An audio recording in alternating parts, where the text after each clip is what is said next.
What is going on, guys? Jack here, and I am back for episode 24 of my FC Schalke career mode. Before we get into this one, if you could hit over 15 likes, that would be absolutely awesome, and thank you ever so much for your support on the last few episodes. Kick off things here with a 4-1 win against Freiburg at the start of the episode again in the Bundesliga, which is really good to see. And again, we're just concentrating on getting our players up to the next level. Julian Brandt up to 80 rated. Another game against Darmstadt in the Bundesliga. It's a 2-0 away win. Julian Brandt and Clemens amongst the goals. Very good to see. The team is performing very well. We're very excited about the future with the club. As you can see here, though, some bad news. One of the players that we have had nothing but so much praise for, Johannes Geist, does come into the office and say that he is unsettled and he wants a better role at the club. He could be leaving, which is not really what we wanted. That's actually some very bad news. But we get some better news here. Leroy Sané is set to be back in 2 weeks' time. He might even be ready for the game against Chelsea coming up, which is right now. He does, in fact, not make the bench. Timo Werner is starting on the left-hand side. Chelsea, a very good side. Obviously, last time we did play them, we did get that narrow 2-1 victory against them in a game pretty much which they dominated. So we need to make sure that we come on top of our game here. Obviously, Monaco, Chelsea and us all on 8 points. We can pretty much agree that PAOK are out of competition with the last game of the group stage being played here. So it all rides on this game. PAOK can obviously have their say. If they beat Monaco, Monaco are basically at, unless something miraculous happens here for Chelsea. But we get a first chance of the game here. Kazara onto the ball. The left back does actually find Maximilian Meyer into the path of Leon Goretzka here, into the path of Batshuayi with the shot against fellow countryman Courtois.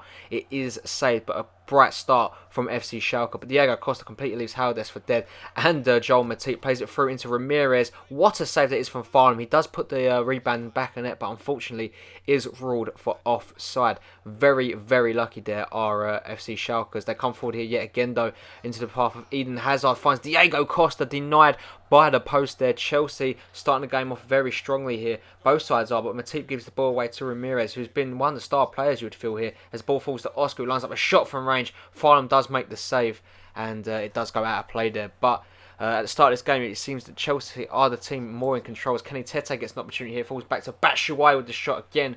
Courtois does hold on. Very frustrating as it comes to the end of the half here. A loose ball does fall to Levan Kozara with the shot. Courtois does make the save here, coming up clutch yet again, but Timo Werner takes the ball down in his stride here. What can the German do here? As he holds off Willian into the path of Volland. Kevin Volland turns, shoots, and it's held by Jerome Boateng off his boot and hits the crossbar. Chelsea very, very close to going down. Both sides have hit the woodwork now as Matic gets into the ball, finds Oscar. Farnham again sees the ball out of play. Very entertaining half of football this is so far. Both teams know what it's worth. A place in the knockout rounds is. Boateng, though, does take down Timo Werner in the box right at the end of the half here. Johannes Geist is going to step up and he puts it straight down the middle. No chance for Thibaut Courtois. It's FC Schalke 1, Chelsea 0.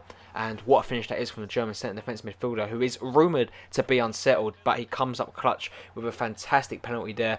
And like I said, that could be a very important goal come the end of the game, because at the moment we are going through into the knockout stages of the Champions Cup, and if we dispose of a team like Chelsea in this competition, that is a massive bonus for us, because they are a very horrible team to play when they are in great form. So we need to make sure we keep them at bay here. As you can see, 1-0 to us, and it's been a very entertaining game. But we could come forward here.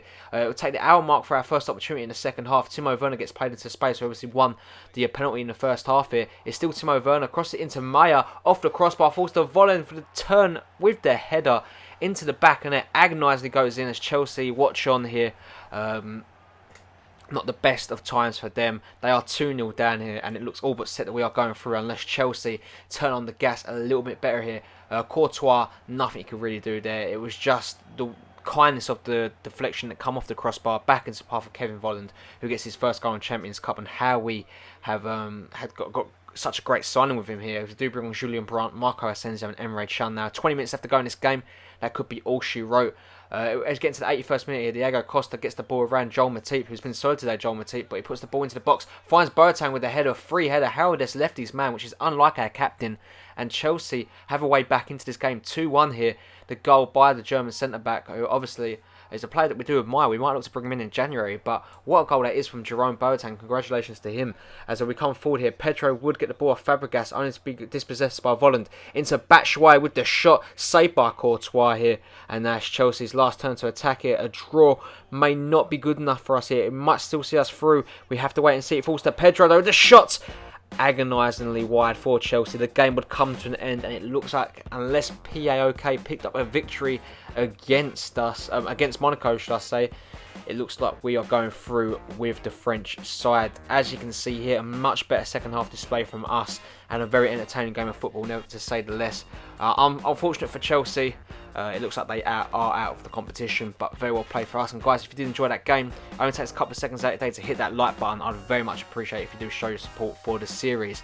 More good news here is Timo Werner wants to discuss a potential new deal at the club to keep him here longer. Obviously, we do take the risk of offering these contracts that these players may turn it down and make stuff very, very difficult for us in the future. We do offer him a 100% pay rise onto 60 grand per week. Obviously, his former contract was at 30 grand per week. It'll be very interesting to see if he does accept that. I can't see no reason why not, as we get ready now for a game against Hertha Berlin.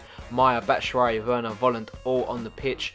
I believe we do see Emre Can and Johannes Geis, Matip, Nastasic, Tete, Kurzawa and Farnham all in net. More good news is I believe Leroy Sané is on the bench and is ready and raring to go for this game. Hertha Berlin, obviously a really good side here. Schliebe, Stocker, all very good players here, and players we should be watching out for. When they play their football together, they can be very unplayable at times. Schliebe gets onto the ball here, and he actually does find the back of the net 8 minutes in. The player that I did highlight as a danger has come here to haunt us.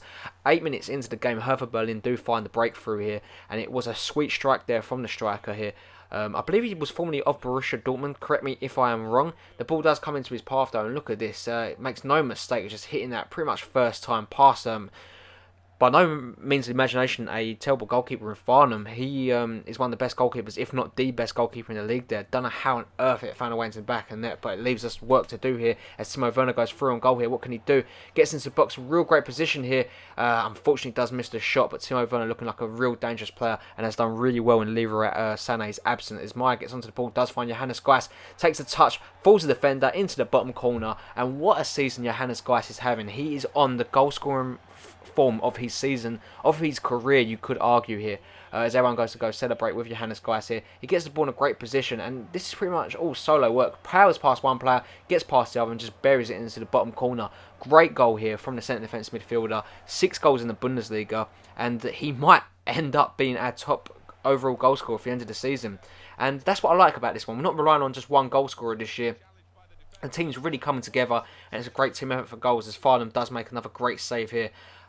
Yeah, we had a lot of goal outlets, and that's good to see. That's brilliant to have in the team here as they come really close. You have to believe if the Berlin player got his head onto that, that's into the back of the net. But as you can see here, in at half time, not the most interesting of games, to be fair. It'd be interesting to see how this second half does pan out, and we would get a real opportunity here if Johannes Geis plays the short ball into Joel Matip, who is rumoured to be unsettled. Let's not forget that, but he's playing some good football here. Joel Matip onto the ball, plays it back into the path of Batshuayi with the shot. It is blocked though. From the resulting corner though, we do actually find Maximilian Meyer, who does see Leroy Sané is onto the pitch now, into Kevin Volland. Volland gets the shot away, does get taken out as far as Nastasic though, who just powers that into the back of the net here. 20 minutes left to go in this game, and that is a very, very important goal for us and for Mateo Nastasic, who could be the successor to Joel Matip if he does leave the club. Joel Matip though, we hope he doesn't leave. Very lucky, very unlucky, you could argue, for Berlin, who obviously put the challenge in. It went straight to Nastasic, who just powers it past the goalkeeper for his first goal in the Bundesliga. Congratulations to him, as we look to continue to just dominate this game here. But they come really close here. Farnham again proving to be one of the best goalkeepers in the league, like I said, coming up with a save. And how many times do you think Farnham has saved us here with some brilliant saves?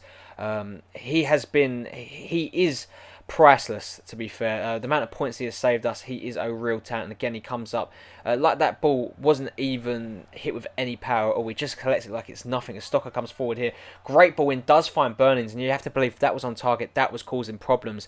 Into the 89th minute now, Leroy Sané trying to mark his return with a goal, does in fact get taken out for the penalty here. The referee does point to the spot, and Michy Batshuayi is going to step up here. Can the Belgian find the back of the net and cap off a brilliant result? He does. 3-1 to FC Schalke here, and it was just a great team effort, to be fair. The team have performed very well. I'm very, very happy on how the game has gone for us. It was a penalty every day of the week, and I'm not happy that them tackles are coming into Leroy Sané, but that's what happens when you're such a dangerous player as Michy Batshuayi. Can't argue about that. 7 goals in the Bundesliga. He has been our main outlet for goals. I can't argue it's the game that's come to an end. But yeah, Leroy Sané, that's what we've missed, the danger man. Obviously, Timo Werner's got that blistering pace, cuts inside of players, and it's very hard to catch up. But Leroy Sané on the ball is just technically gifted, and when he gets on there, you always feel like we're going to create a chance. And that's so good to have him back. But Timo Werner's done fantastically in his absence. Ralph Farnham, man of the match. Congratulations to him. Very good performance indeed. The season is looking very good for us now. We're shaping up for our 2nd successive Bundesliga title. We are into the knockout stages, shall I say, sorry, of the Champions Cup. Chelsea did get knocked out. Very good to see. We're still in the German League Cup too, so we could be on course to do the triple this season, the treble, which would be absolutely incredible. But guys, that is going to bring an end to today's video. I'm going to leave you looking at these squad reports. If you did enjoy today's video, as always, make sure to hit that like button. It only takes a couple of seconds out of your day, and if you can hit over 15 likes, that would be absolutely awesome for you guys showing your support to this channel. Also, if you are new around here, you haven't already, then why not hit that subscribe button? You never miss a video from me ever again, and you keep up to date with all the career mode content that I will be uploading usually daily. So thank you guys for joining me today. I hope you have a really nice one, and I'll catch you all in the next one. Peace!